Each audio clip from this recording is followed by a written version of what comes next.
Fala galera, voltei, trazendo mais um capítulo do resumo de Toaru. As coisas estão cada vez mais quentes, as batalhas estão rolando pra todo lado e um dragão misterioso está sobrevoando o céu de Tóquio. Sendo assim, vamos parar de perder tempo e continuar com esse arco lindo que está cada vez melhor. Nossos queridos protagonistas estavam caindo sobre o céu de Tóquio, mas Lavinia, utilizando sua magia, é a primeira a pensar. Sabendo que algumas pessoas do grupo poderiam não ter habilidades para conseguir sobreviver à queda, ela usa um de seus feitiços para conseguir jogar paraquedas para cada um enquanto eles se espalhavam. Mas ainda assim, vendo que havia muitos prédios, podia ser que não desse tempo deles colocarem o paraquedas. Mas não havia mais nada que ela podia fazer, apenas torcer que cada um deles conseguisse fazer seu melhor para conseguir. Toma acaba surpreendido com o paraquedas que é jogado na direção dele, mas não perde tempo. Puxando pelo braço, ele se esforça ao máximo para conseguir colocar em volta do corpo e depois se prepara para puxar a corda e acionar. Ao mesmo tempo, quando ele começa a olhar em volta para ver se tinha mais alguém ao lado, ele percebeu que estava sozinho agora. A outra a acabar recebendo um paraquedas foi Mikoto. No entanto, ela acabou indo direto para um dos prédios. Mesmo que ela acionasse agora, não daria mais tempo. Então, em vez disso, ela utilizou seu eletromagnetismo para conseguir se conectar ao prédio e foi deslizando pelo vidro do lado do prédio até conseguir parar seu movimento. Enquanto isso, ela também observava Index, que estava caindo perto dela. No entanto, ela não conseguiu pegar um dos paraquedas. Dando um salto do prédio para o outro, ela pega Index no meio do caminho. Segura ela enquanto se segura verticalmente em um dos prédios, só que agora mais próxima do chão. Novamente ela tenta olhar para ver se mais alguém havia caído perto dela, mas eram apenas as duas. E Index, que estava sendo segurada, percebe um movimento estranho vindo do chão. Quando Mikoto também olha, ela também percebe. As pessoas ali estavam se comportando de maneira muito estranha. Já Lavinia, Lessar e Kumiko Amaria, que haviam caído em outro lugar, estavam agora se dirigindo ao parque principal. No entanto, acabaram sendo surpreendidas por um muro gigantesco de pessoas. Não tendo escolhas, elas começaram a subir um prédio pela escadaria de emergência. E ao chegar no alto e olhar, elas perceberam a mesma coisa que Mikoto e Index estavam observando. Por algum motivo, todas as pessoas de Tóquio estavam paradas. Toma foi o último a chegar no chão, mas foi o primeiro a tentar ir em direção à Baía de Tóquio. Entrando no meio da multidão, ele tentou ir para algum lugar, pegar um ônibus ou então um metrô. Mas enquanto andava na multidão, ele percebia a conversa estranha das pessoas. Droga, eu queria poder usar a internet agora. Imagina enviar o vídeo daquela coisa. Era um dragão de verdade. Nossa, imagina o tanto de views que ia ter. Ai, só faltava essa. O que eu vou dizer no trabalho sobre a minha falta? Não pode ser cobrado, não é? Ainda bem, hoje ia ter prova, mas agora não vamos precisar ir. Toma começou a estranhar a conversa daquelas pessoas, porque não era realmente como se elas estivessem em pânico com a situação e não precisassem fazer as coisas. Ele ficou realmente sem entender o que estava vendo. Será que isso é alguma coisa da Gremlin? Toma começou a se perguntar. Lavinia e Lessar discutiam isso. Pelo jeito, eles devem ter colocado algum tipo de sigilo. Lavinia começou a pensar e logo chegou em uma conclusão. É isso. Droga, como eles podem? Lessar e Mari, olhando para ela, se perguntam o que estava acontecendo. E Lavinia decide contar. O inimigo atual da Gremlin é ninguém mais, ninguém menos do que uma aliança de várias nações poderosas do mundo. A Gremlin tem mais do que poder o suficiente para conseguir enfrentá-los, mas eles não têm motivo para isso. Lessar olha para Lavinia com a cara de quem não entendeu.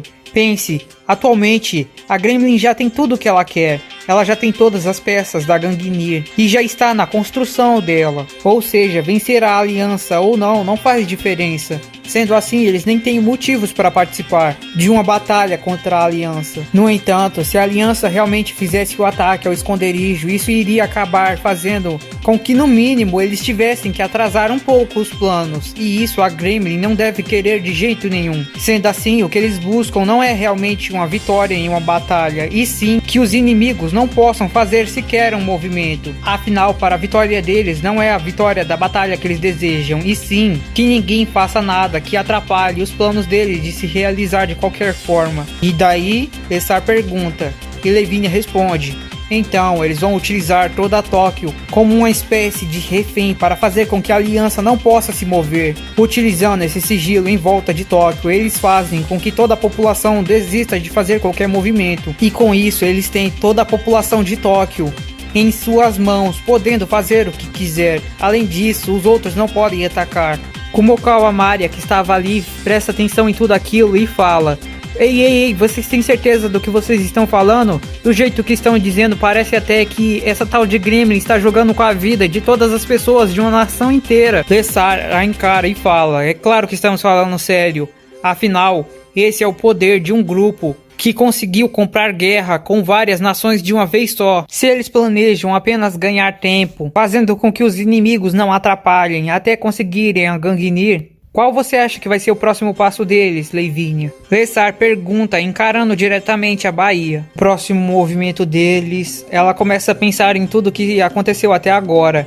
Ela chega à conclusão que aquele dragão estava sobrevoando Tóquio para evitar que qualquer aeronave acabasse se aproximando da ilha Sargasso. Mas mesmo que agora os inimigos não pudessem sobrevoar Tóquio para chegar diretamente na ilha, ainda existiam outras maneiras, como por terra firme. Ou seja, o próximo movimento deles vai ser, de repente, vários cavaleiros de fogos aparecem em volta deles. Mas que bichos são esses? Ao mesmo tempo, no prédio onde Mikoto e Index estavam, em volta delas, outros cavaleiros também começaram a aparecer. Em volta de Toma também, no meio da multidão, o que acabou queimando algumas pessoas. À primeira vista, Toma confundiu aqueles cavaleiros com inocentes, uma das magias de Steel Magnus, mas estavam em muito maior número. E a aparência era totalmente diferente. Inocentes tinham uma aparência que lembrava um demônio de fogo. Já esses cavaleiros pareciam berserkers da mitologia nórdica e estavam em corpos completos, ou seja, possuíam pernas. Lessar fala: Acho que eu nem preciso mais perguntar, não é? O próximo passo deles vai ser enviar os guerreiros da linha de frente. Enquanto isso acontecia em Tóquio, na cidade academia, Fenrir recebia uma ligação. Eu já vasculhei por todo o aeroporto, mas não encontrei o usuário do Imagine Breaker. Não precisa mais procurá-lo, ele já não está mais aí. Ele foi em direção a Tóquio. De qualquer forma, agora que estão no território da linha de frente de batalha, ele agora é problema de Fafnir e de Freya. Você não precisa mais lidar com ele. O quê? Mas eu estava doido por uma batalha. Vai, me deixa participar também. Não, pra você eu tenho outra missão. Aproveite que está no aeroporto e vá em direção ao Alasca. Quer que eu use um desses jatos sônicos para ir para lá? Espera! Alasca? Mas isso é totalmente contrário do campo de batalha principal. Mesmo assim, agora você tem uma missão importante a cumprir lá. Não se preocupe, vai ter batalhas que você vai poder participar naquele lugar. Afinal, é lá que fica. Antes que ela pudesse completar sua fala, uma rajada de energia vermelha veio na direção de Fenrir, que simplesmente o jogou contra a parede e destruiu por completo seu celular. Ora, seu maldito, eu estava recebendo instruções da Lady Otnus. Quem você pensa que é para atrapalhar? E você? Sabe quanta coragem os trabalhadores do aeroporto precisam para conseguir trabalhar todos os dias? Eles acabam se separando de suas famílias por vários dias e sobrevoam em altitudes extremamente elevadas pelos céus, mas graças à sua coragem eles nunca temem seus trabalhos, porque sabem que são importantes para conseguir reunir famílias de outras pessoas. E você, seu maldito, atrapalhou a importante missão dos trabalhadores corajosos desse aeroporto. Você realmente não tem coragem nenhuma, não é? Ao escutar aquilo, uma veia na cabeça de Fenrir começou a inchar. Eu não sei porquê.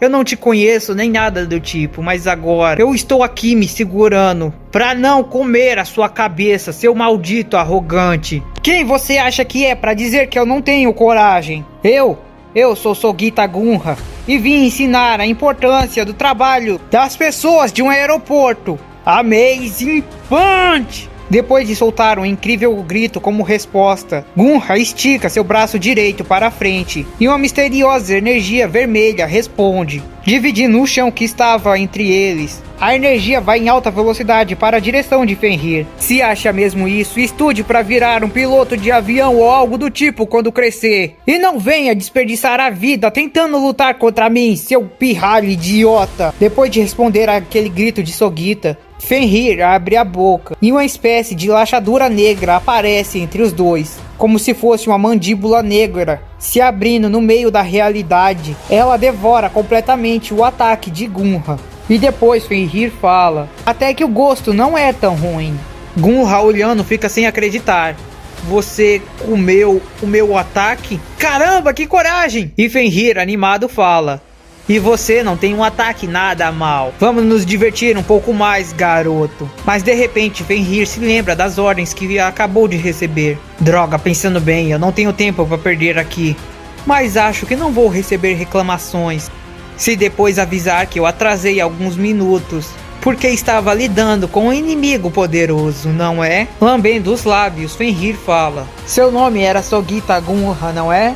Faça o seu melhor, porque não temos muito tempo para perder aqui. E com os dois sorrindo animado, a visão é trocada. Agora víamos sobrevoando o céu 2 jatos vindo da Rússia, carregando armas especiais para atacar Sargasso e atrapalhar o plano de Otnus um pouco mais que fosse de conseguir completar sua Gungnir. Um dos pilotos falava: escutou aquilo? Do outro lado, se a gente tivesse vindo por Tóquio, parece que alguém iria nos derrubar.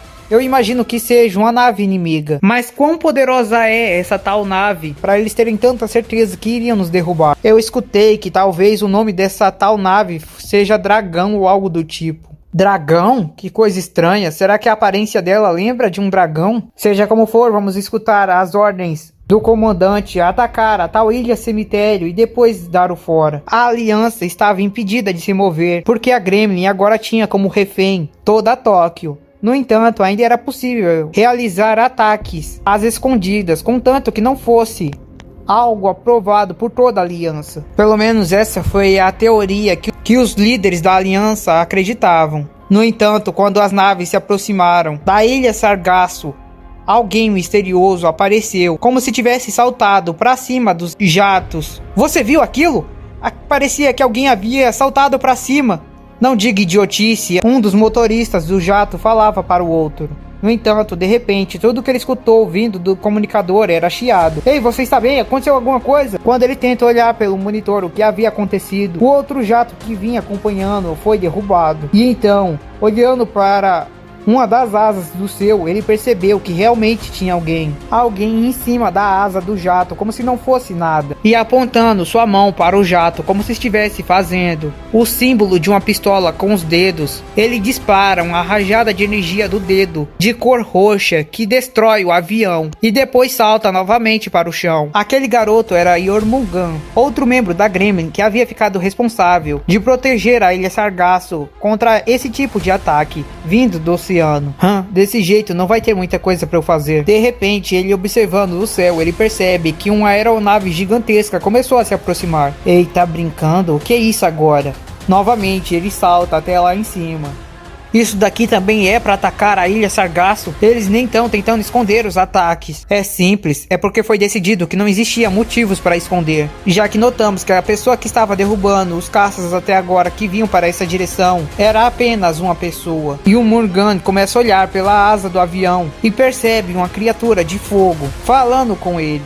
O que seria isso? Parece com a técnica dos soldados berserkers de fogo de Freya, mas esse parece até um demônio e fala. Aquele era Inocentius, uma técnica de criação de fogo do mago Steel Magnus. Se essa é a lógica de vocês, quer dizer que você tinha poder o suficiente para lidar com qualquer mago que estivesse derrubando os caças até agora? Que confiante em espírito de fogo. Apontando seu dedo para Inocentius, ele novamente dispara uma rajada de energia que destrói aquele corpo completamente.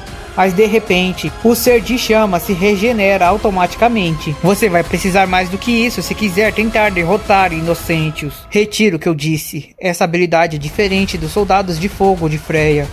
Vai ser divertido então. Vamos ver se você me distrai tempo suficiente para essa espaçonave gigante chegar até lá. Ou então se eu consigo te matar e destruir esse avião, como o que eu fiz com os outros idiotas que tentaram se aproximar. E assim a batalha entre Jormungand e Steel Magnus começou. E então a visão é mudada. Agora vemos, descendo de um navio, falando pelo telefone, uma garota loira misteriosa. A garota parecia ter idade de um estudante da faculdade. Tinha pele clara e olhos azuis. E um cabelo curto ondulado. Ela usava uma roupa rosa que parecia ter saído de uma maternidade, além de sandálias rosas e uma meia calça preta. Enquanto passava por uma multidão que estava na borda da Baía de Tóquio, as pessoas ao redor percebiam que ela estava falando com uma espécie de telefone. De repente, um homem segura o braço dela e tenta falar para ela entregar o telefone. O homem precisava ligar desesperadamente para sua família, pois ele não era de Tóquio. Ele precisava explicar que ele não conseguia sair de lá agora, mas dizer que ele estava bem e que eles não deviam se preocupar. A garota, escutando o homem, simplesmente o ignora, mas acha curioso que ele consiga se mover. Então minha magia de sigilo tem menos efeito perto da baía. O homem fica enfurecido que ela tenha o ignorado e começa a apertar o braço dela. Ela olha para ele com uma cara de zangado e fala: "O que você acha que está fazendo?" O homem fica com medo, mas ainda assim ele não queria largar o braço dela. Ela pega, olha para dentro dos olhos dele e fala: "Bom, já que você tem uma família, eu vou ser piedosa." O homem começa a cuspir sangue e então cai no chão. "Viu só como eu posso ser misericordiosa? Você não vai morrer." E depois ela foi em direção à ferrovia do trem. Maldito seja o Thor. Ele quem deveria ficar fazendo a segurança. Ainda assim, ele enviou tanto eu quanto Fafnir para cuidar de Tóquio, enquanto ele fica sossegado no quartel-general só vendo a criação da Gungnir. Que seja, ao menos vou aproveitar a chance para mostrar a todos que a verdadeira maga mais forte da linha de frente da Gremlin não é o deus do trovão Thor, e sim a deusa da fertilidade Freya. Agora deixa eu ver, onde será que eu encontro o inimigo mais forte que entrou dentro de Tóquio? Ela continua andando e então se surpreende. Olha só, parece que ele está vindo diretamente até aqui. Kamijou Toma já havia dissipado mais de 50 daqueles monstros de fogo, mas parecia que não tinha fim. Ele continuava destruindo alguns e mais aparecia. Droga, não posso perder tempo. Desse jeito vou ficar aqui infinitamente. Assim, ele começou a correr indo em direção ao metrô. Chegando na parte de baixo da cidade, ele esperou um trem para conseguir ir. No entanto, os trens que passavam por ali não paravam. Toma começou a achar aquilo estranho, mas logo ele entendeu. Também estavam utilizando magia para que os trens não parassem e as pessoas de Tóquio não fugissem por eles. Toma continuou seguindo os trilhos do trem. Foi indo direto até achar uma passagem que levava umas escadas e para uma parte de cima daquele túnel misterioso. Bom, se ele não vai parar, isso ainda não quer dizer que eu não posso usá-lo. Toma foi até uma certa viga do alto, onde dava para saltar direto de volta para o meio dos trilhos do trem. O plano era óbvio. Toma planejava saltar enquanto um trem estivesse passando, se pendurar nele e então ir direto para a Baía de Tóquio. Eu estou preocupado com o que aconteceu com o resto do pessoal, mas o objetivo é claro. Essa guerra só vai acabar quando a Gungnir for destruída. Então não posso perder tempo aqui. Espero que os outros entendam isso e também vão até lá. Enquanto ficava esperando o próximo trem,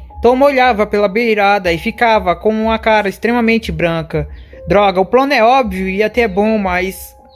isso vai doer muito. Já Mikoto e Index, que haviam subido de volta para o alto do prédio, começaram a olhar em volta. Mas o que eram aqueles bichos de fogo estranho? E Index ao lado falava: "Eu já disse, são os guerreiros da antiga mitologia nórdica, os Berserkers, guerreiros cheios de fúrias, com espíritos de bestas e um poder extremamente gigantesco. Alguém estava utilizando algum feitiço para encarnar o espírito desses guerreiros nas chamas e então os convocar como se fosse um exército de espíritos de fogo." Mikoto escutava o que Index dizia, mas por algum motivo ela não conseguia entender nada. "Você continua falando blá blá blá, uma língua estranha que eu não consigo entender. Mas se você conhece tanto eles, por que não me diz uma forma de eu acabar com todos eles de uma vez? Não importa quantos eu destruía, sempre aparecia mais." E Index fala: "Provavelmente a única forma de conseguir detê-los é derrotando o invocador. De qualquer forma, o que deveríamos ter feito era descer do prédio e ir atrás de Toma, ou então da invocadora do feitiço. Mas ao invés disso, você subiu até aqui." Mikoto começa a encarar ela e fala: "Eu subi aqui porque eu notei que esses monstros não vêm até aqui. Era o melhor lugar para pensar na próxima estratégia. Mas eu não estou te obrigando a ficar aqui. Se quiser, pode descer." Index, olhando para eles, nota que eles realmente não subiam. Eu não acho que seja que eles não podem subir, mas sim que eles não precisam. A missão deles deve ser apenas eliminar os inimigos que estivessem no solo. Há uma certa atitude. Outra pessoa deve estar encarregada de cuidar dos inimigos. Outra pessoa, e de repente eles escutam o bater das asas gigantescas daquela criatura. Você tá falando que a essa altitude é aquela coisa quem lida com os inimigos? E então a visão novamente é trocada.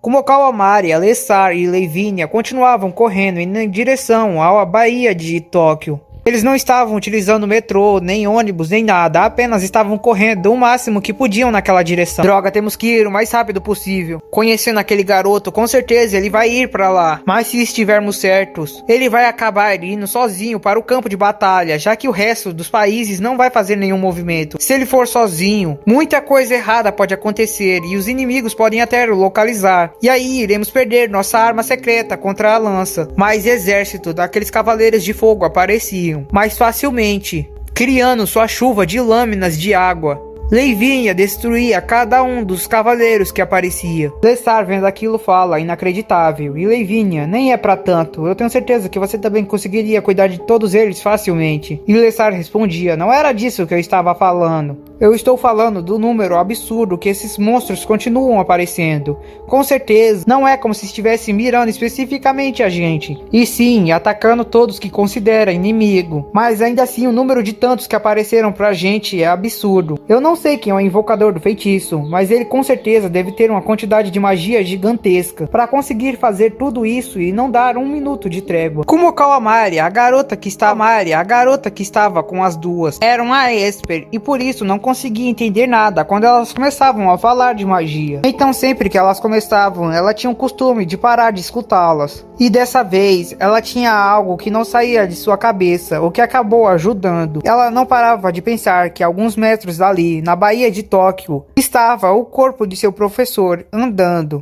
como se estivesse vivo. Ela não sabia que tipo de reação ia ter quando se encontrasse com ele, mas ainda assim ela precisava fazer algo. Se aquela mulher, aquela maga estranha, que utilizava tapa-olho e chapéu de bruxa, estava utilizando o cadáver sem vida de Kihara Kagon contra sua vontade, ela tinha que fazer algo. Enquanto isso acontecia em Sargasso, finalmente Marian já estava começando a moldar a lança. O barulho das marteladas no metal quente era audível por todo lugar. Faltavam coisa de minutos para a lança ser forjada. Kagon havia terminado toda a parte tecnológica que ele precisava fazer na criação do templo ritualístico onde a lança iria ser feita. Então ele se aproximou de Otinus e pediu permissão para que ele fosse até Tóquio para cumprir a próxima parte da missão dele. Otinus, sem nem mesmo olhar diretamente para ele, apenas fala, faça como quiser. E então Kagon pega um dos navios e vai em direção à Baía de Tóquio. Finalmente o novo trem passa e Touma salta.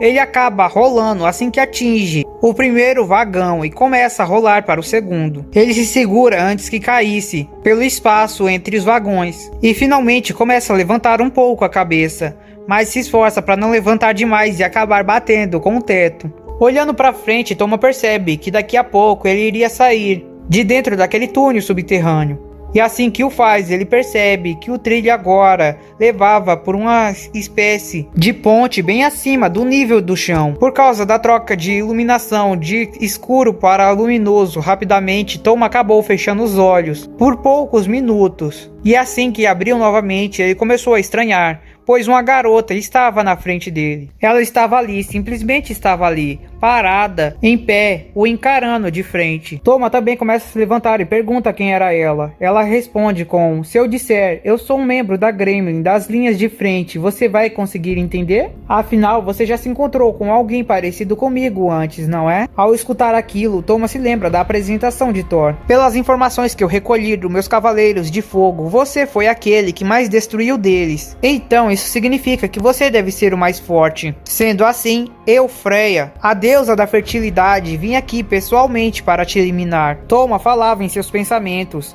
que ela realmente havia se apresentado com o nome de outro deus nórdico, o que realmente confirmava que ela era um membro da Gremlin. Mas se ela realmente estiver falando a verdade e for um membro das linhas de frente como Thor, ela era extremamente poderosa e perigosa. De repente, a garota joga um cristal na direção de Toma. Misteriosas linhas vermelhas começam a aparecer em volta do cristal, o cobrindo, e depois tomando forma. Uma criatura toma a forma de um cavalo vermelho, como se estivesse indo dar uma investida direta nele. Mas o que é isso? Toma coloca o braço direito pra frente, esperando que aquilo fosse algum tipo de ataque mágico, e realmente funciona. Quando o cavalo toca na mão direita de Toma, ele desaparece. Mas é com esse ataque que a batalha de Toma e Freya começa. Lançando mais 2 cristais para o céu, Freya invoca 2 águias vermelhas e se prepara para o próximo ataque. Toma começa a entender que foi ela quem criou aquele exército de seres de fogo e começa a ver ela como um tipo de mago especializado em invocação de criaturas. Ele se coloca em posição e fala: "Eu me pergunto se vai ter outros magos da Gremlin que eu vou ter que enfrentar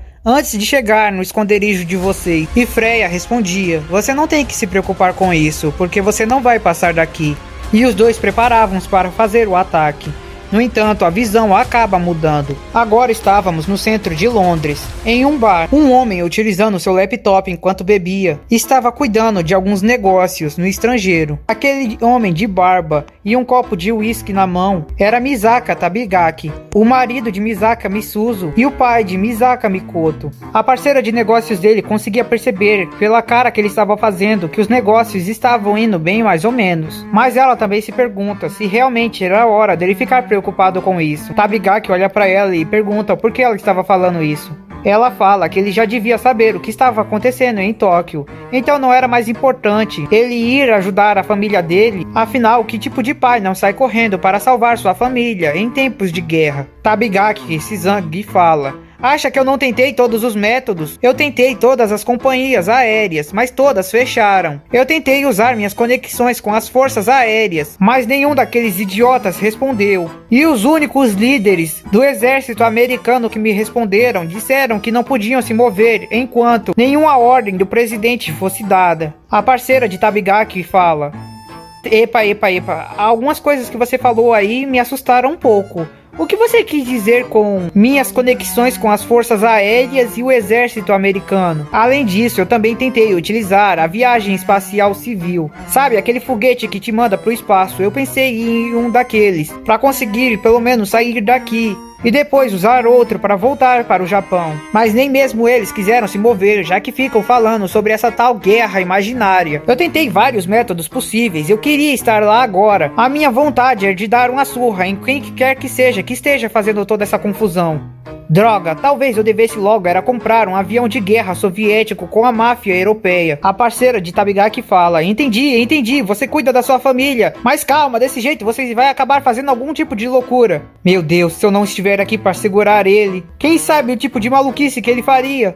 Vamos nos manter calmos, Tabigaki. Não teve nenhuma informação oficial sobre batalha acontecendo. Não vá partir o planeta ao meio por causa de especulações nossas. Tabigaki então pegou o telefone no bolso e viu um vídeo de sua mulher e de sua filha. Ele respirou fundo e devagar e então, acalmando sua frequência cardíaca, ele falou: "Beleza, agora eu tô calmo. E tenho o plano perfeito. Eu vou pro Japão de qualquer jeito. A melhor maneira, se ninguém quer me ajudar, é utilizar um míssil balístico. Eu vou me colocar lá dentro como carga e ir direto até o quartel-general de quem quer que esteja atacando a minha família. Você não se acalmou nada. Além do mais, você está louco? Se você fizer isso, com certeza vai morrer." E então a visão mudava. Agora era novamente a sala de reunião dos líderes da aliança da Anti-Gremlin. Todos estavam inquietos. Até que Kanzaki entrou pela porta. Então, tivemos alguma resposta? Não, ainda não tivemos nenhuma resposta do líder da Cidade Academia, o diretor Aleister Crowley. Droga, o que ele está fazendo agora? É bom que depois ele não mande uma mensagem dizendo que estava assistindo o filminho e não escutou a chamada de celular. Roberto Katz brincava com aquilo, mas ainda mantinha a feição de alguém sério.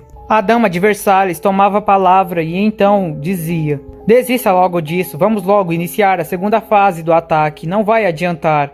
já é um milagre todos nós concordarmos que realmente o mago maluco do Aleister Crowley esteja vivo. De acordo com as informações, ele já deveria estar morto há muito tempo, não? Elizarde toma vez. Se você realmente acredita que ele está morto, é porque você foi facilmente enganada pelo plano dele. A dama de Versalhes fica um pouco estressada com as palavras de Elizarde. Ou será que você, Rainha Elizarde, só superestima ele demais porque tem medo da cidade academia? E prefere dizer que um mago monstro maluco é quem está te assustando. Elizarde ri enquanto escutava as palavras dela. Não vai responder nada? Eu aprendi com minhas filhas que não adianta ficar respondendo crianças quando estão estressadas. A dama se levanta de sua cadeira e Robert tenta acalmar a situação e falando: de qualquer jeito, vamos manter a calma porque vocês entendem muito bem o peso da próxima ação que a gente vai tomar. Se ele não responder, vamos iniciar a votação para decidir se vamos ou não iniciar a segunda fase. Iniciarmos a segunda fase do ataque. A partir daqui, vamos ser lembrados na história como os piores líderes do